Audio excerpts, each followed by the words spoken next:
Hello friends, आज का हमारा टॉपिक है lamp Bruce chromosome. Lamp Bruce गुणसूत्र। इसका नाम लैम्प ब्रूस गुणसूत्र इसलिए है कि अगर आप इसको देखते हैं, इस संरचना को देखते हैं, तो ये बोतल साफ करने वाली ब्रश के समान है, इसलिए इसको हम नाम देते हैं, या लैंप साफ करने वाली ब्रश के समान है, इसलिए हम इसको नाम देते हैं लैंप ब्रश क्रोमोसोम। क्या नाम देते हैं इसको? Lamp brush chromosome. इसकी खोज 1882 में कि लैंप ब्रश क्रोमोसोम की खोज 1882 में वाल्टर फ्लेमिंग ने की। वाल्टर फ्लेमिंग ने सैलामेंडर, तो सैलामेंडर होता है एम्फीबियन, सैलामेंडर एम्फीबियन के oocyte। अब oocyte क्या होते हैं? oocyte होते हैं भाई इमैच्योर एग्स।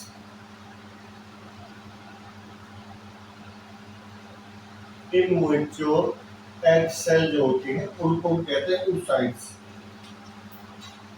oocytes में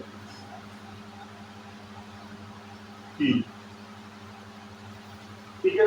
लैंप ब्रूस क्रोमोसोम की खोज सर्वप्रथम 1882 में फ्लेमिंग ने सैलामेंडर, ये एम्फीबियन होता है, के oocyte, इमैच्योर एग को हम oocyte कहते हैं, में की। इनके 10 साल बाद 1892 में एक वैज्ञानिक आ गए जिनका नाम था रुकर्ट। 1892 में रुकर्ट ने इनका डिस्क्रिप्शन किया। रुकर्ट ने शार्क, जो शार्क मछली होती है, शार्क के oocyte, शार्क के oocyte में इनका वर्णन किया, और इन्होंने ही जो टर्म है तथा इन्होंने ही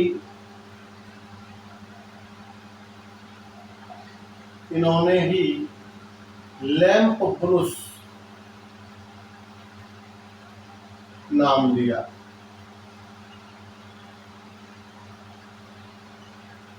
लैंप ब्रूस नाम दिया। तो जो oocytes होते हैं, जिनको हम कहते हैं इमैच्योर एग्स, तो इन इमैच्योर एग्स के अंदर ही सबसे पहले लैंप ब्रूस क्रोमोसोम को खोजा गया था। तो खोजा तो था फ्लेमिंग ने, लेकिन वो पूरी तरह से इनका डिस्क्रिप्शन नहीं कर सके, इनकी विवरण नहीं कर पाए, पूरी तरह व्याख्या नहीं कर पाए, समझा नहीं पाए। तो उसके बाद उनके 10 साल बाद रुकर्ट वैज्ञानिक आए और इन्होंने शार्क के oocyte में सर्वप्रथम इनका वर्णन किया, और लैंप ब्रूस जो नाम है वो भी इन्होंने ही दिया। तो यहाँ पर 2 क्वेश्चन बनते हैं।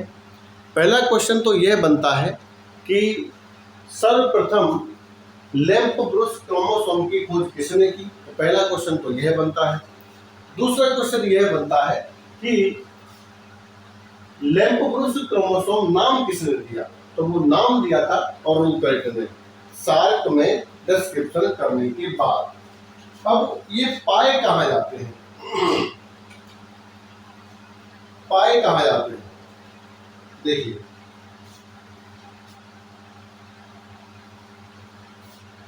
अब मैं थोड़ा सा एक बार अकरेंस सेल की जो उनके पाए जाने की वो है स्थिति, उसको देख लेते हैं।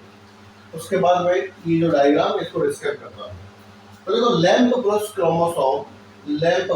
क्रोमोसोम ये पाए जाते हैं भाई डिप्लोटिन स्टेज में।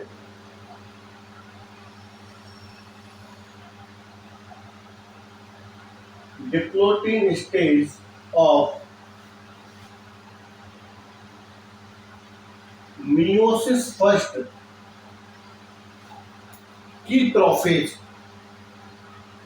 मियोसिस फर्स्ट की प्रोफेज की चौथी स्टेज होती है लेप्टोटीन, जाइगोटीन, पैकेटीन, डिप्लोटीन और डाइकाइनेसिस। तो चौथी जो अवस्था है उसका नाम है ये डिप्लोटीन। तो डिप्लोटीन के अंदर ये दिखाई देते हैं। उसके बाद ये वही stage of primary oocyte,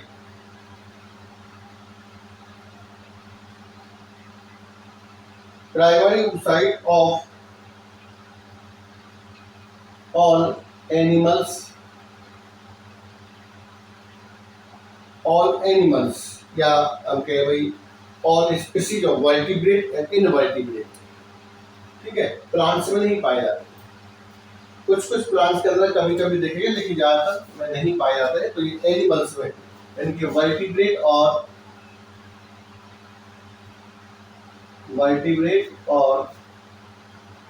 invertebrate दोनों के अंदर ये पाए जाते हैं। कशेरुकी और नॉन कशेरुकी दोनों प्रकार के जंतुओं में ये देखे गए हैं।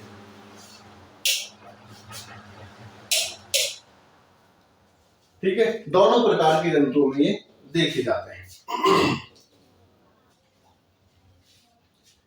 इनके अलावा ये एसिटा बुरेरिया के अंदर भी देखे गए हैं। पक्षी स्तनधारी, कुल मिलाकर के बात ये कि सभी इसी के तहत है कि स्तन जो वर्टिब्रेट और इनवर्टिब्रेट है सब इसके अंदर ही ये आ जाते हैं। अब ये जो सामने जो डायग्राम बना हुआ है ये लैम्प ब्रूस क्रोमोसोम का डायग्राम बना हुआ है। देखिए ये पेयर्ड लैम्प ब्रूस क्रोमोसोम है, यानी कि इसमें दो जो क्रोमेटिड्स हैं या जो दो क्रोमोसोम जिनको हम पेयर्ड होमोलोगस क्रोमोसोम कहते हैं, तो वो पेयर्ड क्रोमोसोम यहाँ पर है। एक ये है, एक ये है। इसका हमने छोटा सा रीजन यहां से जूम किया है।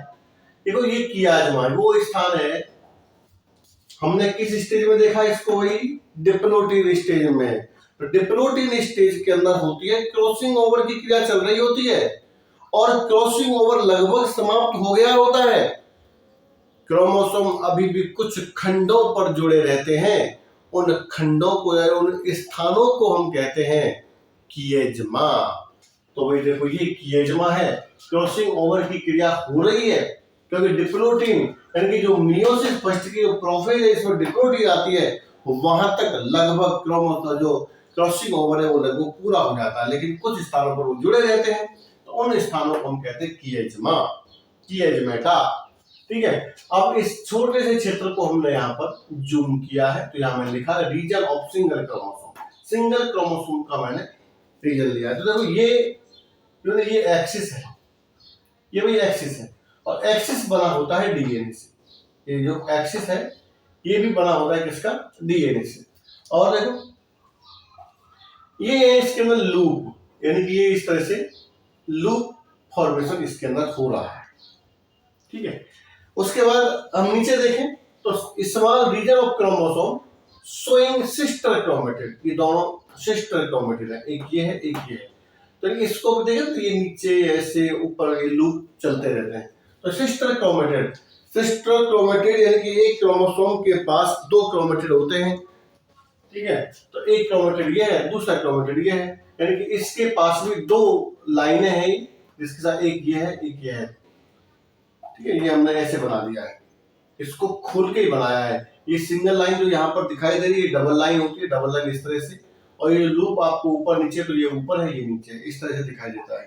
ठीक है, तो ये लूप एक्सिस जो है वो डीएनए से बना होता है।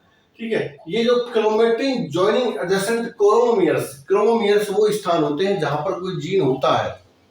ठीक है, गुणसूत्र पर क्रोमोमियर्स वो स्थान होते हैं जहां पर एक जीन को माना जाता है कि यहाँ कोई जीन होता है। उसके बाद देखो यहाँ पर chromomeres formed from highly condensed chromatin.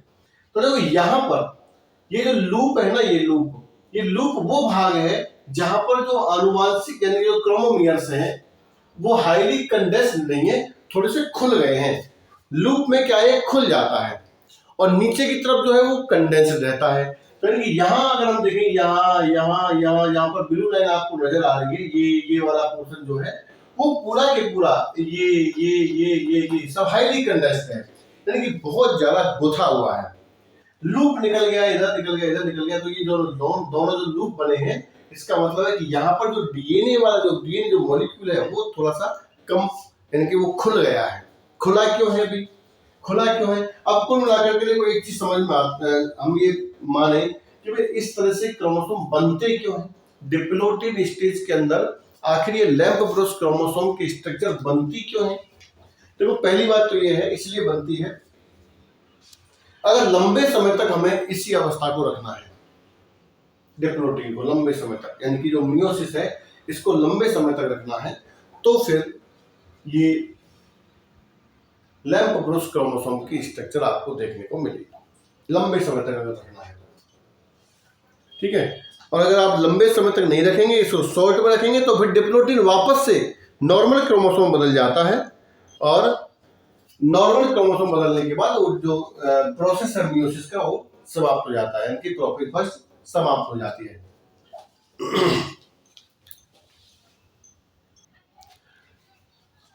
ये जो लूप बनते हैं, ये लूप जो बनते हैं, ये लूप सिमेट्रिक होते हैं, यानी कि ये लूप दोनों जो सिस्टर क्रोमेटिड्स है दोनों पर बराबर बनते हैं, तो loops are symmetric, loops are symmetric, यानी सममित होते हैं।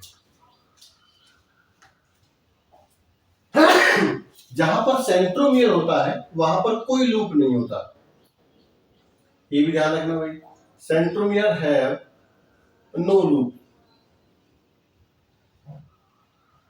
जहां पर सेंट्रोमियर होता है वहां पर कोई लूप नहीं होता है, ठीक है। दूसरी बात यह है कि जिस जगह पर लूप होता है वो ट्रांसक्रिप्शनली एक्टिव रीजन होता है, लूप, और लूप क्या है, लूप है ट्रांसक्रिप्शनली यानी अनुलेखन के आधार पर एक्टिव होता है, इससे एमआरएनए का निर्माण होता है। ये जो लूप है यहाँ पर एमआरएनए का निर्माण होता है, यहीं पर कहीं आरएनए पॉलीमरेज आके जुड़ता है और वो आरएनए का एमआरएनए का निर्माण करता है, ठीक है, जिससे एक प्रोटीन का निर्माण होता है। अब जो सेंट्रोमियर वहां पर, यानी कि इस जगह पर, यहाँ कहीं इसके आधार लूप नहीं होता है वहां पर, ये जो है ना ये हाईली कंडेंस्ड क्रोमेटिन है और ये ट्रांसक्रिप्शनली इनएक्टिव है, यानी कि इस जगह पर कोई ट्रांसक्रिप्शन नहीं होगा, ट्रांसक्रिप्शन केवल इन्हीं जगह पर होगा जहां पर लूप का फॉर्मेशन हुआ है। और एक क्रोमोसोम जो सेट होता है हैप्लॉइड सेट, उसमें लगभग 10,000 लूप्स आपको देखने को मिल सकते हैं, 10,000 लूप्स आपको देखने को मिल सकते हैं। और यहाँ पर अगर हम देखें तो यहाँ पर सिंगल स्ट्रैंडेड डीएनए होता है, ये सिंगल स्ट्रैंडेड डीएनए है और इस जगह पर आरएनए का निर्माण होता है। अब बात है कि जब माइटोसिस के दौरान यानी कि जब समसूत्री विभाजन की क्रिया होती है उसके दौरान एमआरएनए का निर्माण संभव नहीं होता है, असंभव होता है, तो उस कंडीशन में अंडे की कोशिकाओं में भविष्य के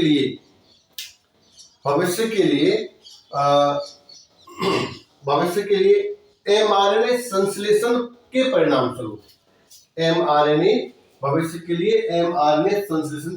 स्वरूप इस प्रकार के लैम्प ब्रुश क्रोमोसोम का निर्माण किया जाता है, ठीक है। अब इनका जो उपयोग है वो क्या है, भाई ये तो बनते ही हैं, इसमें कोई ज्यादा, ये तो बनेंगे, ठीक है। उस किसमें डिप्लोइड अवस्था में ये आपको बनते हुए देखे जाएंगे कई वर्षों तक इस तरह से। जो डिप्लोइड देखो मियोसिस जब होता है तो यानी कि उस समय जो oocyte है यानी कि जो एग फॉर्मेशन है या फिर जो शुक्राणु फॉर्मेशन यानी कि जो स्पर्म फॉर्मेशन, ये दोनों क्रियाओं में मियोसिस जरूरी है। तो जब मियोसिस की क्रिया स्टार्ट होती है तो उस समय क्रॉसिंग ओवर भी होता है। तो क्रॉसिंग ओवर होने की वजह से ये जो है ना, ये येजमा बनते हैं। अब बात है, अगर एग तुरंत बनाना हो तब तो भाई ये सीधा सीधा चला जाएगा डिप्लोटीन और डाइकाइनेसिस। लेकिन अगर ये एग जरूरी नहीं है अभी बनाना और भविष्य में कभी भी बना सकते हैं, तो उस कंडीशन में इसको रिजर्व रख लिया जाता है, स्टोर कर लिया जाता है। तो स्टोर होता है ये डिप्लोटीन स्टेज में, तब इसको हम ये जो लेफ्ट क्रोमोसोम है इसके रूप में हम क्रोमोसोम को रख सकते हैं। तो ये थोड़ा सा विशाल होता है, इसकी संरचना जो है थोड़ी बड़ी हो जाती है। अब इसके जो कार्य हैं वो वही, पहला तो कार्य इसका कि हम इसे क्रोमोसोम मैपिंग में काम में ले सकते हैं। पहला जो कार्य है इसका, number 1 function chromosome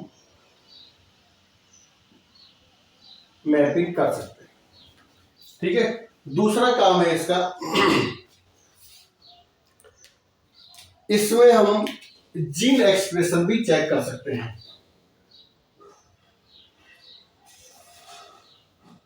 gene expression भी चेक कर सकते हैं, यानी कि ये जो लूप है ना, ये लूप बन रहा है, तो ये लूप में एक जीन है जिसको हम क्रोमोमियर कह रहे हैं। तो इसमें आरएनए का निर्माण होता है, तो कौन कौन से जीन एक्सप्रेस होते हैं, कौन कौन से नहीं होते, उनका एक्सप्रेशन भी हम यहाँ पर चेक कर सकते हैं। उसके बाद